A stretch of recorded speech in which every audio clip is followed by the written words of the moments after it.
have some fun. Life's too short not to have fun. The show is all about fun, fitness, wellness and inspiration. I'm Carol and welcome to Over 50 So What? In the middle of the show we always have a fun 5-minute fitness routine which you can join in regardless of your level of fitness or mobility.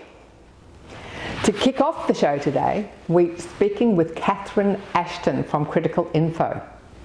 Do you know what to do when a loved one passes away? And does your family know your wishes for when your time comes? It's a very important conversation for us all. To finish off today, we're chatting to Betty, Dot and Mabel, the Pacific Bells.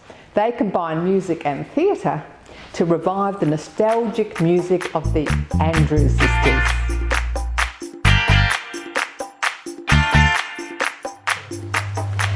You may not be ready to die, but you can be prepared.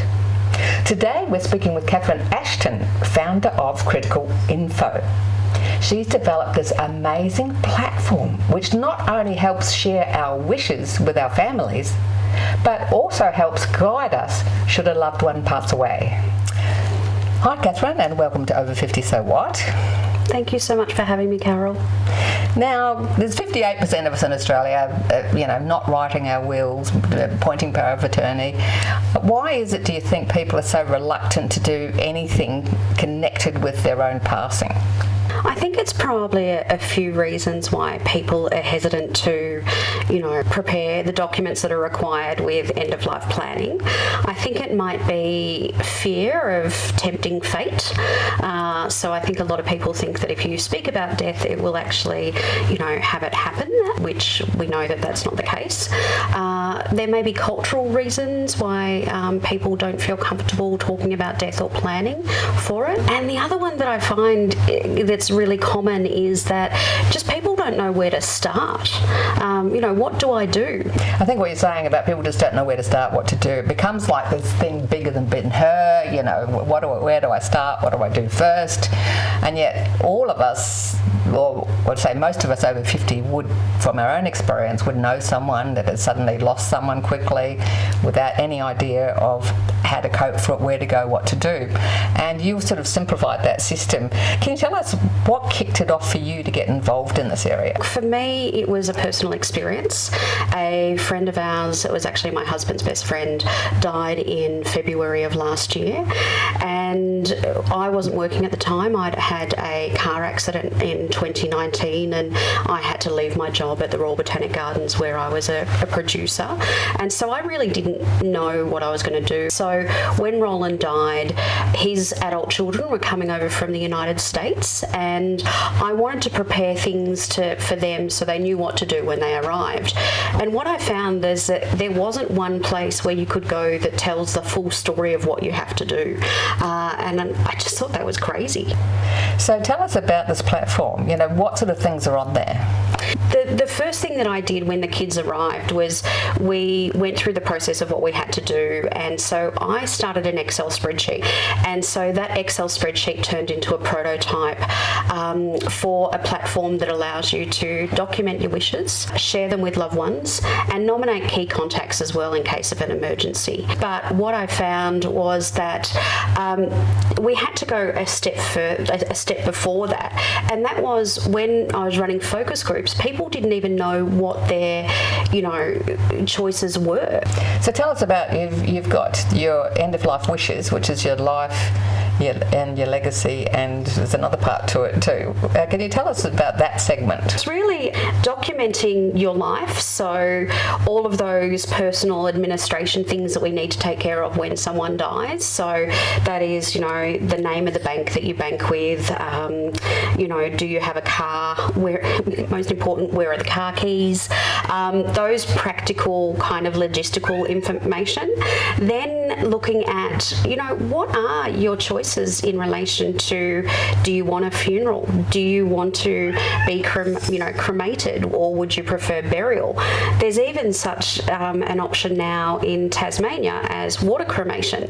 So, that allowing people to document those choices is the main thing of what we're really wanting to do. And then sharing them with the loved ones is the most important thing. And we're also in building into the platform the ability to create a eulogy out of the information. Yes, well, I mean, I've had the experience with someone's passed away and my mother, for instance, we had no idea where she wanted her ashes to go, what music she wanted, we had no foggy idea about anything. So we're just fumbling around.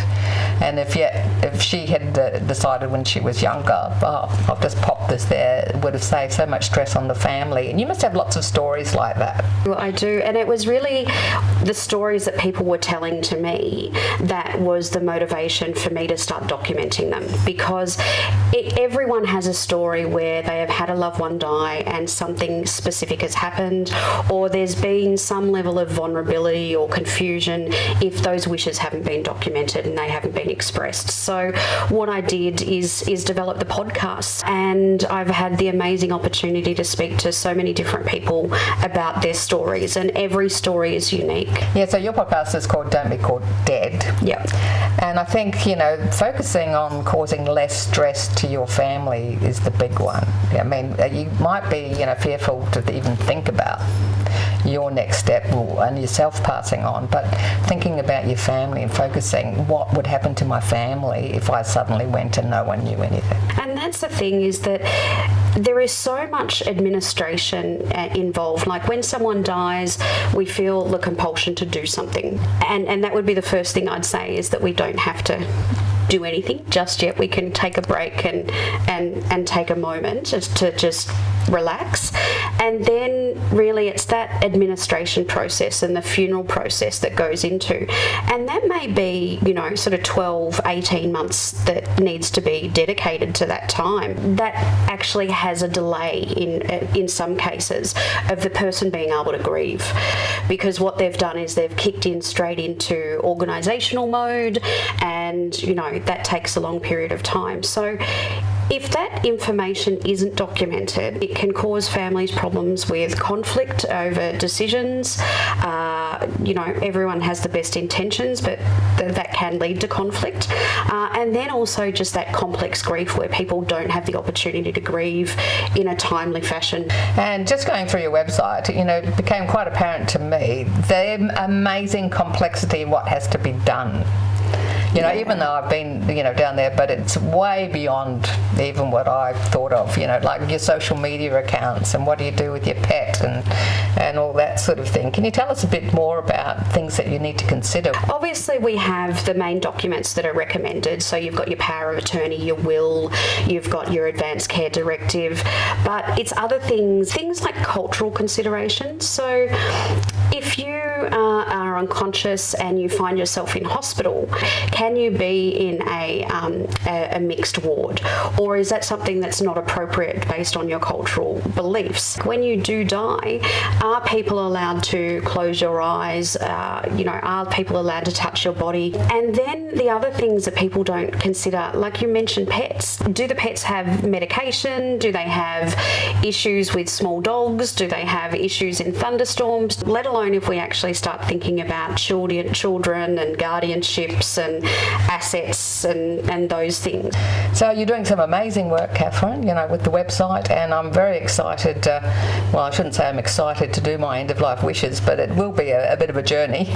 Well, I have to say, we did ours before we went overseas last year with our son, and we did it over a weekend, and it was really fantastic. There was lots of stories, and we didn't really realise what music that we all wanted at each of our own services. Oh, okay.